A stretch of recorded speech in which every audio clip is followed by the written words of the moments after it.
আপনাদের সবাইকে স্বাগতম সত্য জিনের ঘটনা চ্যানেল। এখানে আমরা অতিপ্রাকৃতিক বিষয় নিয়ে কথা বলি।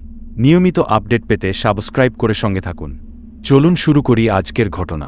বাংলার গ্রামাঞ্চলে নানা ধরনের অলৌকিক কাহিনী প্রচলিত আছে, যা মানুষের মুখে মুখে প্রজন্ম থেকে প্রজন্মে চলে এসেছে।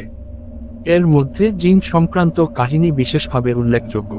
জিন হচ্ছে ইসলামিক বিশ্বাস অনুযায়ী এক ধরনের অতিপ্রাকৃত সত্তা, যারা মানুষের দৃষ্টির বাইরে থাকে এবং বিভিন্ন সময় মানুষদের জীবনকে প্রভাবিত করতে পারে। পশ্চিমবঙ্গের কালনা গ্রামও এই ধরনের ঘটনা থেকে মুক্ত নয়। গ্রামের মানুষ জিনের ভয়ে আতঙ্কিত এবং এই ভয়ের কারণে সেখানে প্রচলিত রয়েছে কিছু ভৌতিক গল্প। এই কাহিনীগুলো সত্যি না মিথ্যা তা নিয়ে বিতর্ক রয়েছে, তবে গ্রামের সাধারণ মানুষ এই ঘটনাগুলোকে গভীরভাবে বিশ্বাস করে। কালনা গ্রামের পটভূমি। কালনা পশ্চিমবঙ্গের একটি ছোট্ট গ্রাম, যা মূলত কৃষিভিত্তিক। এখানকার মানুষজন সরল এবং মূলত ধর্মীয় রীতিনীতি মেনে চলে। গ্রামটি প্রাচীন কালের অনেক কাহিনী এবং রহস্যময় ঘটনার জন্য পরিচিত। বিশেষ করে জিন সম্পর্কিত অনেক ঘটনা এখানে ঘটে গেছে বলে দাবি করা হয়। গ্রামটি চারিদিকে বন জঙ্গলে ঘেরা এবং রাতে এটি বেশ নিস্তব্ধ হয়ে যায়। এই নিস্তব্ধতাই হয়তো মানুষের মনে ভৌতিক ভীতির সৃষ্টি করে, যা কল্পনার মাধ্যমে আরও বাড়তে থাকে। গ্রামের প্রবীণ ব্যক্তিদের মতে, এই গ্রামে বহু বছর আগে এক দরবেশ থাকতেন, যিনি নিয়মিত জিন নিয়ন্ত্রণ করার ক্ষমতা রাখতেন।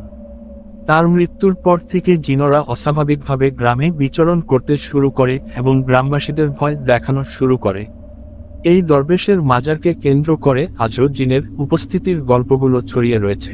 অনেকেই মনে করে দরবেশের মৃত্যুর পর জিনেরা এখানে তাদের আধিপত্য বিস্তার করেছে এবং নির্দিষ্ট কিছু এলাকায় বসবাস শুরু করেছে।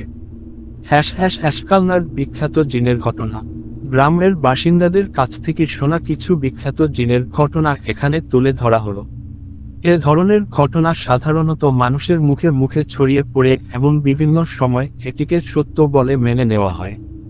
যদিও বিজ্ঞান ও বাস্তববাদী দৃষ্টিকোণ থেকে এই ঘটনাগুলো নিয়ে সন্দেহ করা হয়, তবুও কালনা গ্রামের মানুষ এগুলোকে বিশ্বাস করে এবং সাবধান থাকে। বটগাছের জিন। কালনার এক কোণে একটি বিশাল বটগাছ আছে, যা বহু বছর ধরে গ্রামের লোকেদের মধ্যে ভীতি ছড়িয়ে রেখেছে। লোকমুখে প্রচলিত আছে, এই গাছের নিচে এক সময় এক নারী আত্মহত্যা করেছিল। সেই ঘটনার পর থেকে এখানে জিনের বাস শুরু হয়। গ্রামের কেউ যদি রাতে এই গাছের নিচে গিয়ে বসে, তাহলে সে নাকি আর কখনো স্বাভাবিকভাবে বাড়ি ফিরতে পারে না। 2005 সালে গ্রামের এক যুবক নাম রমেশ রাতে তার বন্ধুর সঙ্গে বাজি ধরে সেই বটগাছের নিচে 1 ঘন্টা কাটানোর সিদ্ধান্ত নেয়। রাত গভীর হওয়ার পর রমেশ বটগাছের কাছে গিয়ে বসে। কিছুক্ষণ পর তার বন্ধু দূর থেকে রমেশের আর্তনাদ শুনতে পায়। বন্ধু তাড়াতাড়ি ছুটে এসে দেখে রমেশ মাটিতে পড়ে কাঁদছে এবং তার মুখ দিয়ে ফেনা বের হচ্ছে। দ্রুত তাকে হাসপাতালে নেওয়া হয়, কিন্তু রমেশ আর স্বাভাবিক হয়নি। সে পাগল হয়ে যায় এবং কয়েক মাস পরই মারা যায়। এই ঘটনার পর থেকে কেউ আর সেই বটগাছের কাছে যায় না। গ্রামবাসীরা বিশ্বাস করে সেই গাছে একাধিক জিন বাস করে এবং তারা যে কোনো মানুষের ক্ষতি করতে সক্ষম। 2 সাদা পোশাকের জিন। কালনার এক গ্রামের প্রান্তে একটি পুরনো মন্দির আছে, যা অনেকটা পরিত্যক্ত অবস্থায় রয়েছে। লোকজন বলে এই মন্দিরের আশপাশে একটি সাদা পোশাক পরা জিন ঘোরাফেরা করে। একাধিক ব্যক্তি তাকে দেখেছে বলে দাবি করেছে। এই সাদা পোশাকের জিন নাকি রাতে মন্দিরের চারপাশে ঘুরে বেড়ায় এবং পথচারীদের বিভ্রান্ত করে। 2010 সালে এক রাতের ঘটনা। গ্রামের এক কৃষক কাজ শেষে বাড়ি ফিরছিল। সে মন্দিরের পাশ দিয়ে যাওয়ার সময় হঠাৎ সাদা পোশাকের একটি ছায়ামূর্তি দেখতে পায়। প্রথমে সে ভেবেছিল এটি কোনো সাধারণ মানুষ, কিন্তু যতই সে কাছে যেতে থাকে ততই ছায়াটি মিলিয়ে যেতে থাকে। কৃষকটি ভয় পেয়ে দ্রুত পালানোর চেষ্টা করে, কিন্তু সে যেন অদ্ভুতভাবে আটকে পড়ে। তার দাবি, কোনো অদৃশ্য শক্তি তাকে পেছনে থেকে টানছিল। পরবর্তীতে গ্রামের অন্য মানুষ এসে তাকে উদ্ধার করে, তবে ওই কৃষক আর কখনো মন্দিরের কাছ দিয়ে হাঁটেনি।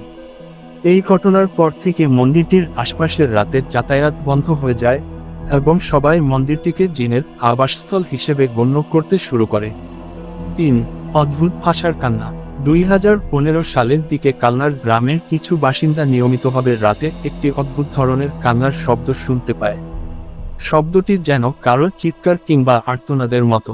প্রথম দিকে সবাই ভেবেছিল এটি কোনো বন্য প্রাণীর শব্দ, কিন্তু কিছুদিন পর যখন শব্দটি গ্রামের কেন্দ্রস্থল থেকে আসতে শুরু করে, তখন সবাই আতঙ্কিত হয়ে ওঠে।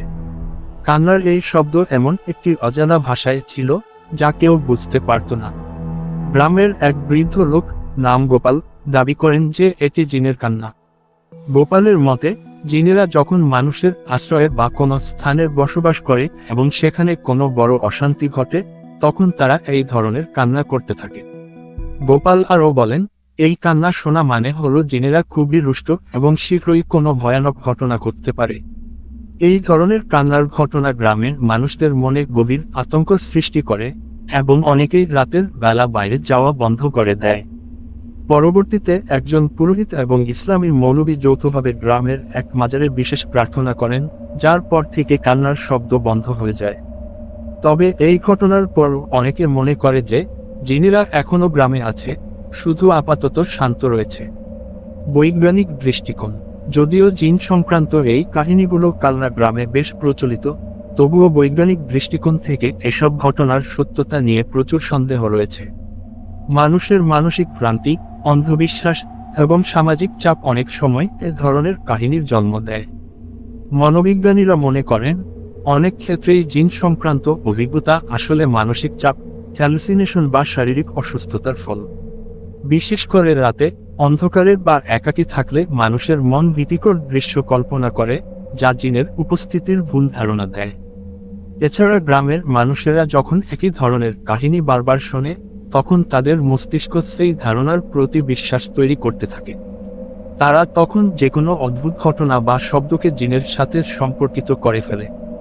ফলে বাস্তবতার সাথে কল্পনার মিশ্রণে এই ধরনের ভৌতিক কাহিনী তৈরি হয়। উপসংহার: কালনা গ্রামের জিন সংক্রান্ত কাহিনীগুলো স্থানীয় সংস্কৃতি ও বিশ্বাসের একটি গুরুত্বপূর্ণ অংশ।